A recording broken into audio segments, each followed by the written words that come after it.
2030 ndio tunazidi kwenda kuweka alama. Nimesimama mbele yenu kwa sababu nyinyi wenyewe ni mashuhuda.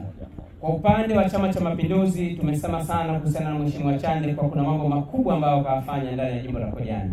Lakini je, tulikuwa na mwakilishi ndani ya muda wa miaka 15 ndani ya jimbo la Kojani kafanya nini?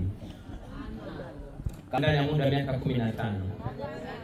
Lakini kama haitoshi kafanya nini kwa upande wa vijana ndani ya muda wa miaka 15? Na yeye ndo alikuwa yupo pale baraza la wawakilishi kwa ajili ya kutetea ajira za vijana wetu. Lakini pia kama haitoshi kafanya nini kwa upande wa jamii? Nimesimama mbele yenu, kama hakuna ambacho kilichofanya, nendeni mkachague viongozi wa Chama cha Mapinduzi ili waweze kuleta maendeleo ndani ya jimbo letu la Kojani. Mimi tumemuomba tuweze kufanya naye mjadala wa wazi. Mimi mgombea uwakilishi na wao mgombea wao wa uwakilishi wamlete hadharani na tuwakusanye wananchi wote. Tuende Chama cha Mapinduzi tukanadi sera zetu na wao waende kunadi sera zao. Kwa hiyo tunachowaomba ndugu wananchi, kupanga ni kuchagua. Leo hii tunapiga kelele kuhusiana na changamoto ya maji. Na changamoto hiyo ya maji ambayo mtu alikuwa na dhamana kubwa ya kuweza. Lakini kama haitoshi, tuna eneo la Chamanangwe.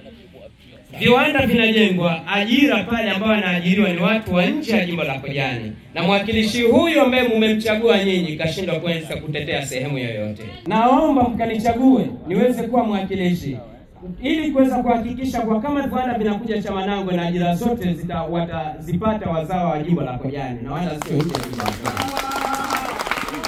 Lakini kuna vijana wetu ambao wamesoma, kanichagueni kwenda kuwa mwakilishi pamoja na safu hii ambayo iliyopo hapa mbele ili kuweza kuhakikisha nafasi za ajira tunawatetea vijana wetu wote kwa gharama yoyote. Kafanya mambo zile changamoto za Jamhuri ya Muungano, lakini kwa vile kulikuwa hakuna uwakilishi mzuri na hata zile za baraza la wawakilishi ndo alikuwa anazifanya yeye. Ninachowaomba, sikuwa hata balozi wa nyumba 10, nilienda kutatua changamoto ya maji hapa Kibomani. Lakini pia sikuwa hata balozi wa nyumba 10 za kina mama mjini Kiuyu.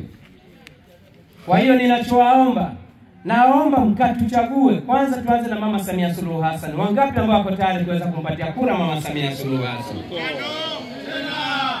Na wangapi ambao wako tayari kuweza kumpatia kura za ndio Dr. Hussein Ali Mwinyi? Na mkubwa ambao kafanya kaka yetu Chande, wangapi ambao wataendelea kwenda kumpa ridhaa kwenda kuongea?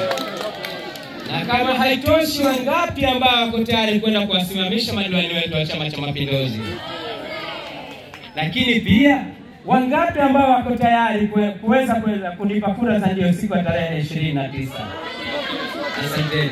Jamani, ninachowaomba ni jambo moja, tukia mfumo wa vyama vingi. Mara hii ni mara ya mwanzo sisi vijana kuweza